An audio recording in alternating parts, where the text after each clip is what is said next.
Salut tout le monde, salut toutes les vapoteuses, salut tous les vapoteurs, me revoilà pour une nouvelle vidéo de review.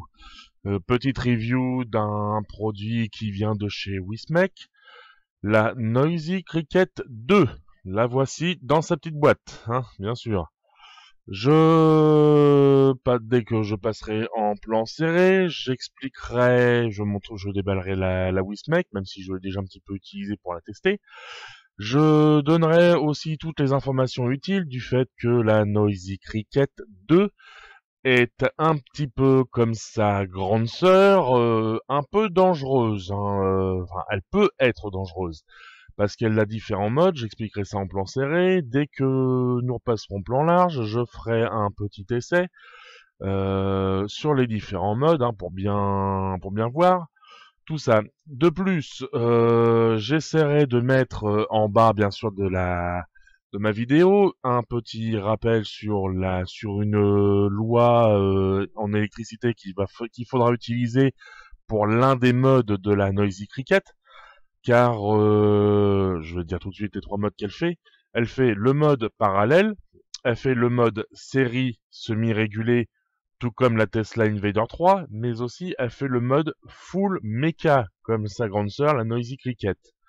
En mode full mecha, il faudra faire très attention du fait que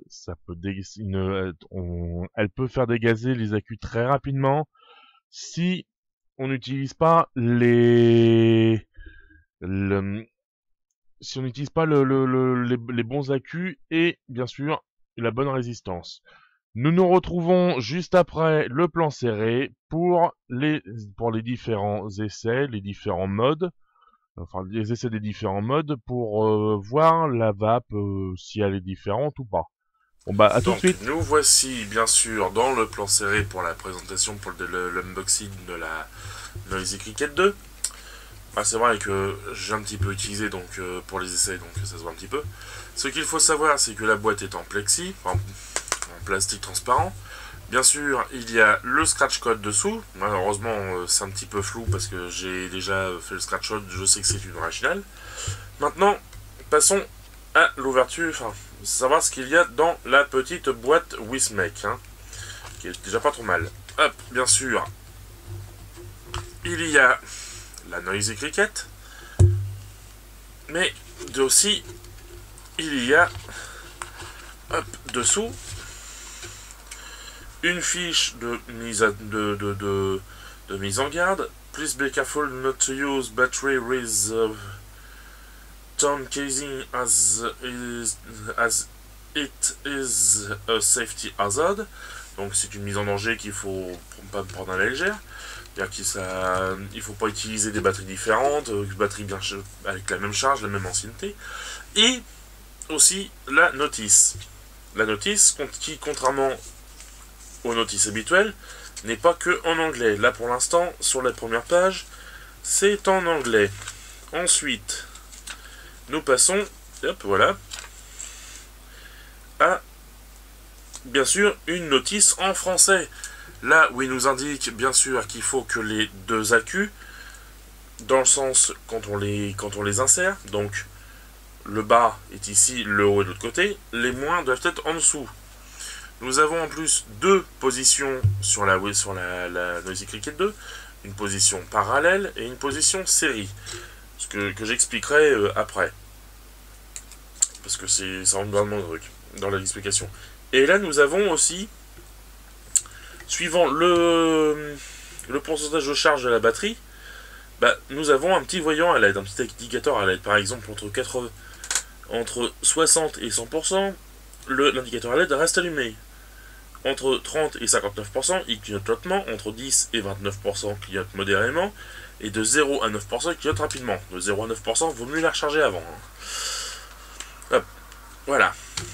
Donc, maintenant, on va passer directement à la Noisy Cricket par elle-même. Hop, j'avais préparé des accus. Mais pour l'instant, on va regarder un petit peu tout ça. Donc la Noisy Cricket, un joli petit habillage noir dessus, marqué Wismec. Son pin 510 plaqué or, monté sur ressort. Je vais pouvoir vous le montrer comme ceci. Hop, voilà. Il est monté sur ressort, ce qui est quand même pas mal. Elle a un potentiomètre pour l'un des modes. Le petit bouton est sur le côté qui permet de l'allumer et de l'éteindre. Et pour les piles, voilà. Nous ouvrons le petit capot arrière et nous avons ce switch.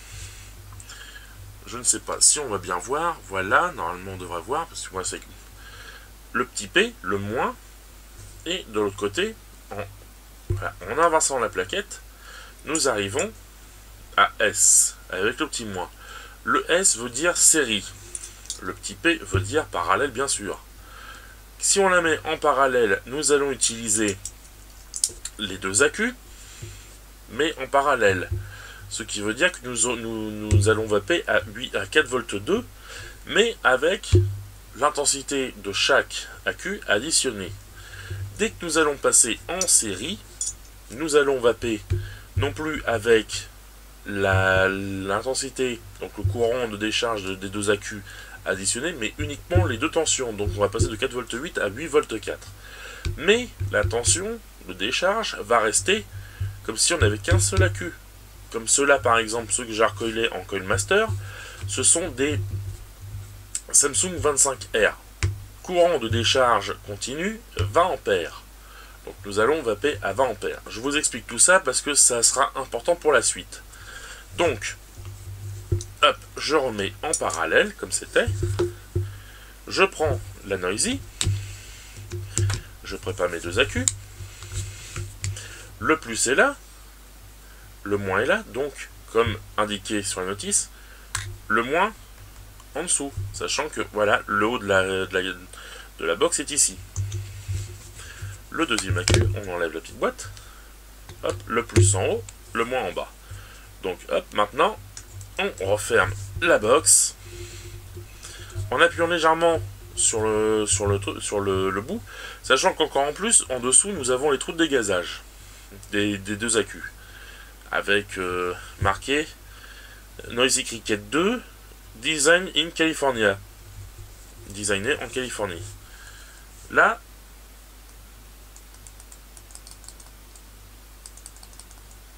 voilà, je l'ai éteinte.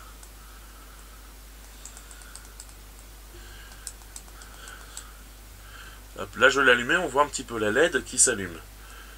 Là, hop, si j'appuie, on voit une LED blanche. En mode parallèle, la LED restera blanche.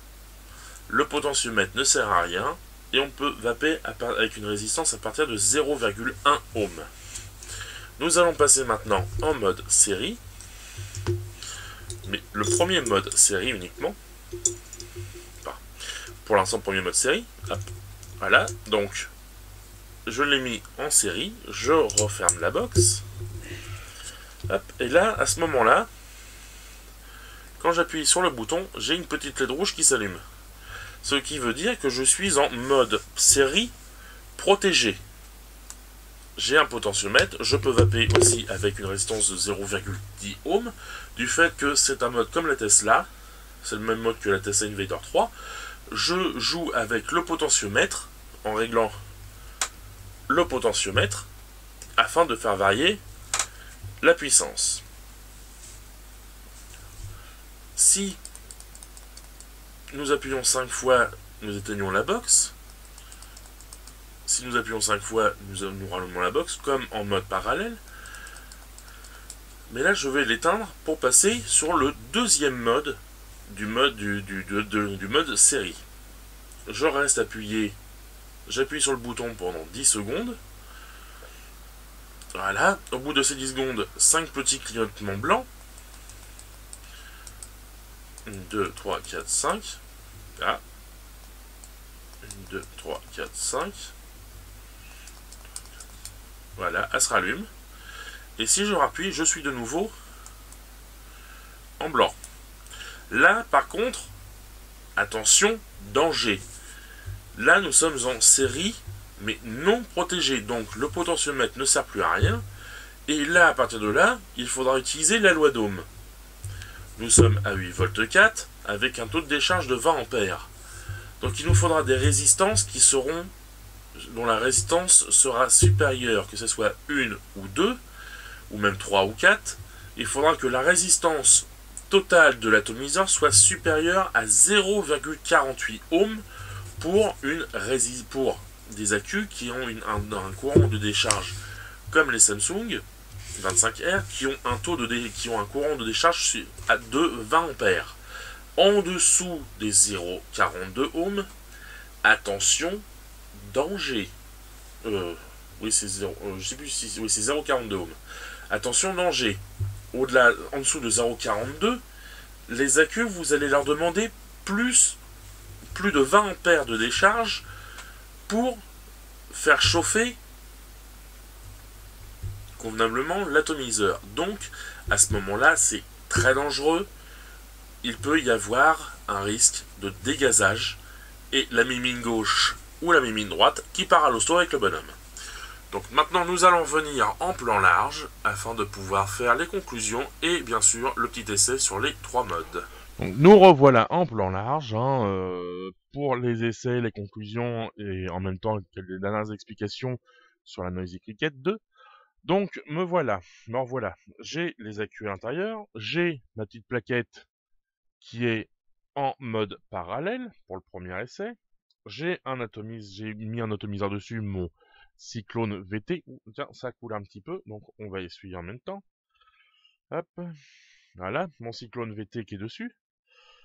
J'ai une résistance à l'intérieur qui est égale à 0,52 ohms en Cantal 26 gauge. J'expliquerai après pourquoi j'ai fait ça. C'est pour c'est pour le 3e mode exactement que je l'ai fait, mais on verra pourquoi après. Donc, la box là est allumée. Petite LED blanche. Voilà, il y a un peu de vapeur qui s'échappe parce que j'appuie sur mon bouton fire pour que ça puisse s'allumer. La petite LED en même temps reste allumée longtemps pour dire que mes accus sont bien chargés. Voilà, elle vient de s'éteindre. Voilà, j'appuie, hop. Voilà, elle s'allume lentement. Elle reste, il n'y a pas de clignotement ou très peu.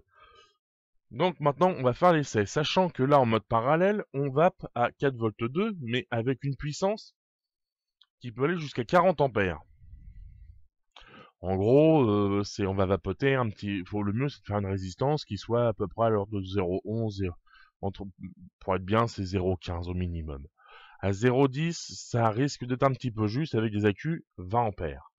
Parce que si on envoie là, on va envoyer 40 ampères. 40 ampères multiplié par 0,1, ça fera 4 volts. Avec des accus tout neufs, ça va être un petit peu juste parce qu'on va monter à 22 ampères. Vaut mieux éviter, donc vaut mieux mettre un petit peu une petite marge de sécurité en mettant par exemple à 0,15. Par contre, rien n'empêche quand même de vapoter avec un atomiseur à 0,1. Chacun fait comme il veut, sachant que les accus vont descendre très vite. Ils vont descendre très vite en voltage, du fait que ça reste pas à 4V2 tout le long. Passons à l'essai maintenant. Hop.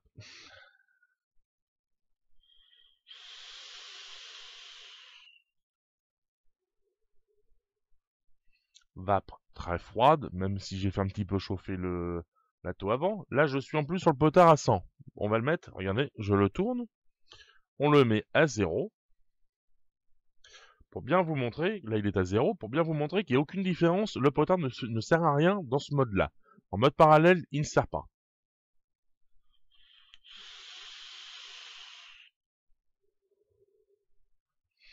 La même vape toujours aussi froide, ce qui est pas ce que j'aime pas trop parce que moi j'ai mon en général pour le boulot, quand je suis au boulot, je vape avec mon IPv6 et mon TAV8, je vape à 100 watts avec une résistance qui est égale à 0,27 ohms. Ça envoie quand même beaucoup plus de pâté, hein.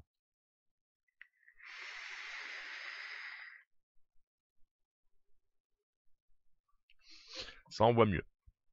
Maintenant, nous allons passer, hop, on retient les accus, bien sûr. Hop, si ça veut bien. C'est plus facile si je la tiens comme ça. Hop, on change de côté la platine. On la passe en mode série avec le petit S. Pour voir le premier mode en série. Là, si j'appuie, voilà, Là, on le voit, la petite LED est rouge. Ça envoie déjà un petit peu plus de watts. Je suis sur le potard à 100. À 100, c'est au minimum. Ça veut dire à 2 ou 3 volts. Je crois que c'est 2 volts. Mais je ne sais plus très bien, il faudra que je regarde sur la notice. Je le mettrai en commentaire à la fin, après la vidéo, en disant voilà, quand le potentiomètre est sur la position 100, par rapport à ma Noisy Cricket, ça équivaut à tant de volts, position 0, tant de volts. Après, les petits points qu'il y a entre les deux, je vais pas m'amuser à tout calculer au niveau des voltages. On passe au niveau de l'essai VAP.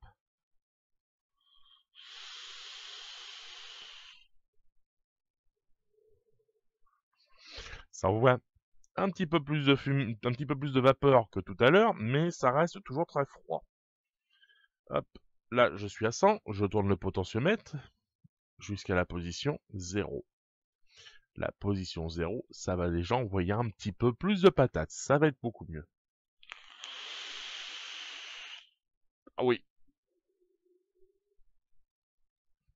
Ah, ça envoie beaucoup plus la patate. C'est déjà beaucoup mieux. Si je voulais, même à 0,55 ohms, enfin 0,54 je crois. Ohms, je pourrais m'amuser quand même en mode série, mais régulé.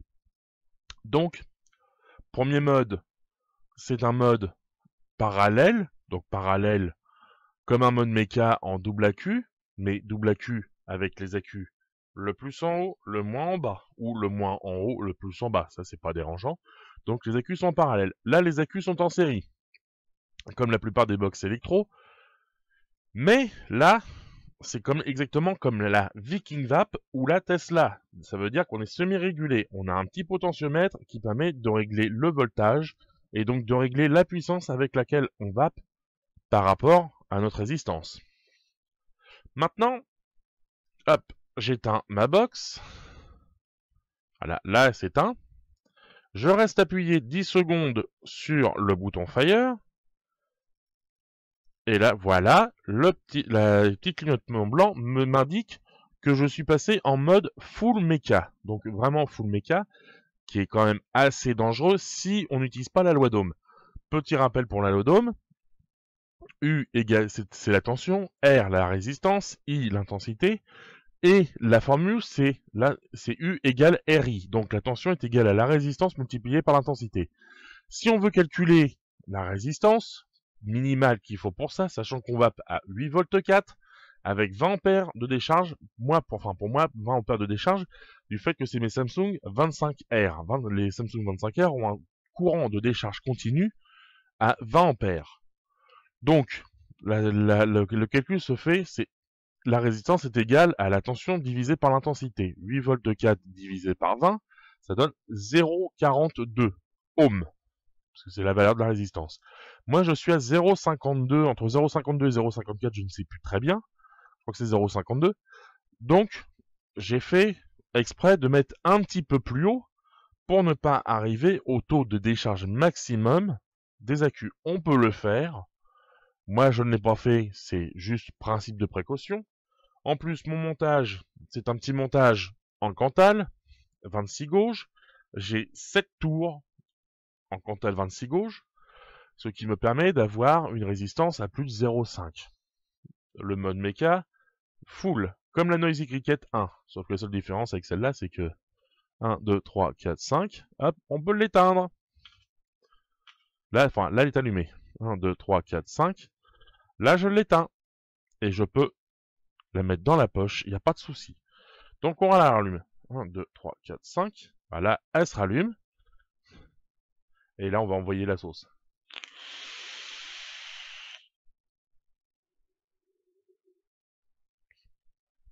Je le fais bien sûr avec un liquide qui est mon Magic Candy. Un petit die que j'ai fait en 30-70, donc 30% de propylène glycol, 70% de glycérine végétale. Si je le faisais avec mon liquide, l'un des quelques liquides que j'ai acheté d'origine, que j'ai acheté tout fait, le Genie qui est à 80% de glycérine végétale, donc un peu plus chargé, comme si je vapais en gros sur du die à 100% VG, parce que malheureusement 100% végé n'existe pas du fait qu'on met de l'arôme qui contient du propylène glycol.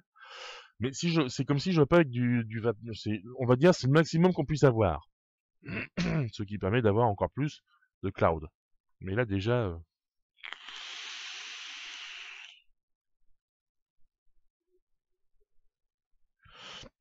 ça envoie bien la sauce, hein.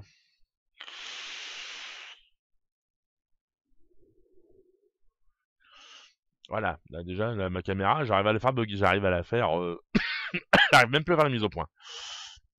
Donc voilà, cette résistance-là a été calculée pour je puisse faire du mode full mecha. Pour un accu qui est à 20 ampères en décharge, c'est 0,42.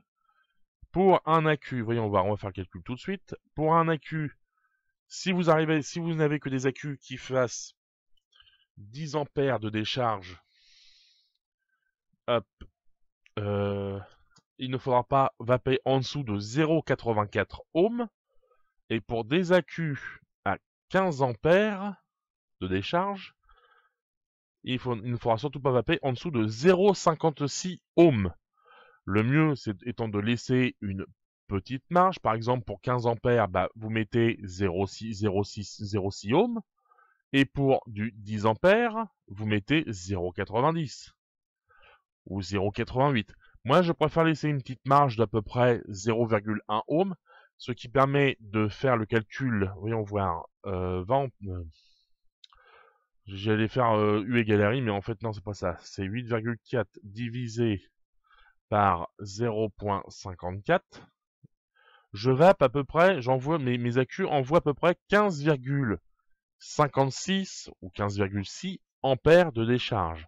J'ai laissé la petite marge de 4,4 ampères afin d'éviter que si j'ai des ampères, si j'ai des accus un peu plus vieux que d'autres, même si je vais pas m'embêter parce que normalement j'ai 3 accus Samsung 25R, j'en ai un troisième qui était dont j'avais changé le sleeve, mais là je vais pas m'embêter, je rachèterai 2 accus 25R en 2500 mAh pour avoir 2 plus anciens, 2 récents. Les 2 récents n'auront pas de sleeve, je ne changerai pas le sleeve, donc l'habillage externe, tant qu'ils ne seront pas bousillés. Donc cela, je vais quand même faire très attention pour éviter d'abîmer l'entourage, pour essayer de les garder au maximum longtemps pour avoir la différence entre les deux. Donc maintenant, je vous laisse. Bonne vape à tous. Bon week-end, parce qu'aujourd'hui, même si... bon week-end à ceux qui ne travaillent pas demain, donc samedi, parce qu'aujourd'hui on est vendredi 11 novembre.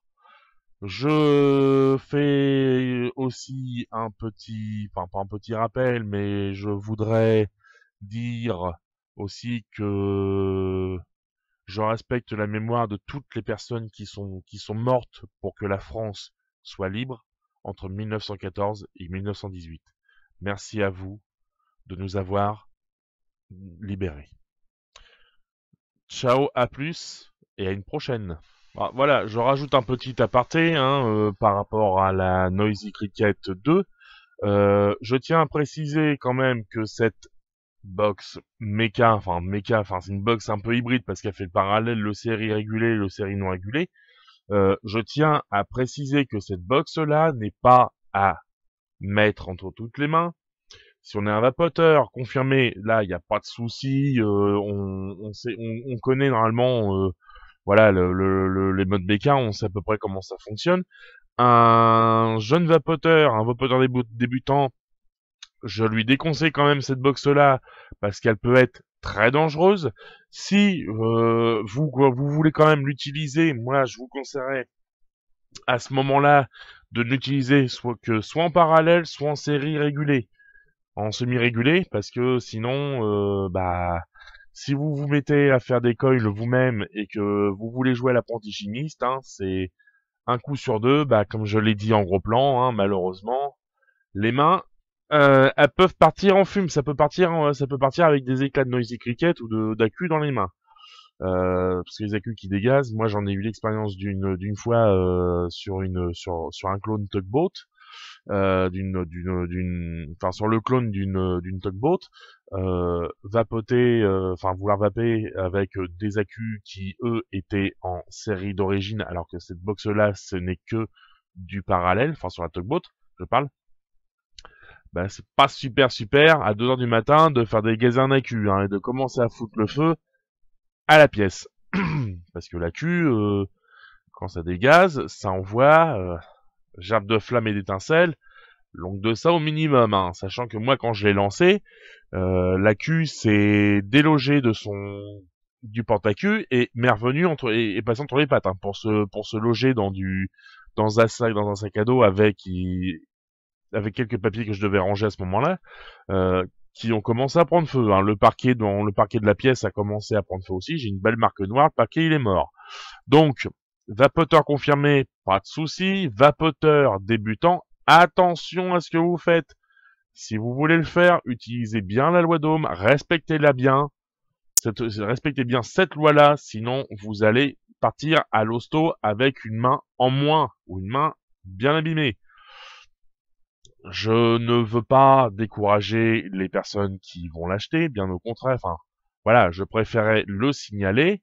Moi, j'ai regardé plusieurs fois la review de la Vape C'est pas sorcier, qui faisait la première review de cette box-là, qui s'était bien renseigné. Moi, je me suis renseigné aussi de mon côté. J'avais quelques connaissances en électricité, donc ça me permettait, enfin, électricité électronique, ça me permettait de gérer un petit peu tout ça avec la loi d'Ohm. Mais n'hésitez pas à poser des questions sur les forums, à poser des questions aux revendeurs, s'ils connaissent. Normalement, moi, je sais que Vapor Lunch, s'il connaît un minimum, il y a des vapoteurs vraiment en mode méca tout le temps. Il y a quelques vapoteurs en mode méca qui s'y connaissent bien. Certains font même du power vaping. Donc le power vaping, c'est quand même, j'envoie la sauce au niveau vapeur. Donc ces personnes-là, normalement, connaissent bien la loi d'Ohm, savent comment faire pour ne pas qu'une box comme celle-là pète dans les mains de quelqu'un. Donc voilà, je préférais rajouter ça à la fin de la vidéo afin de pouvoir me dire, voilà, j'ai la conscience tranquille, j'ai fait une review, j'ai indiqué tous les dangers que la box pouvait avoir, sachant que elle est un peu comme sa petite sœur, hein, sa grande sœur plutôt. Elle peut péter dans les poches, la Noisy Cricket était dangereuse pour ça, parce que les accus en série, sur un mode méca, c'est pas ce qu'il y a de mieux, surtout s'il n'y a pas de sécurité. Là, il y en a une maintenant, mais voilà, faut faire attention. Loi d'Ohm obligatoire, faut bien la respecter, faut pas s'en foutre, faut pas se dire voilà, moi je suis mieux que les autres, je vais vaper à 0,10 ou 0,20 ohm dans ma box, il m'arrivera rien. Non. Si on respecte pas cette loi-là, malheureusement, les accus, ils le feront payer chèrement. Bonne fin de journée, bon week-end à ceux qui ne travaillent pas samedi, et à une prochaine.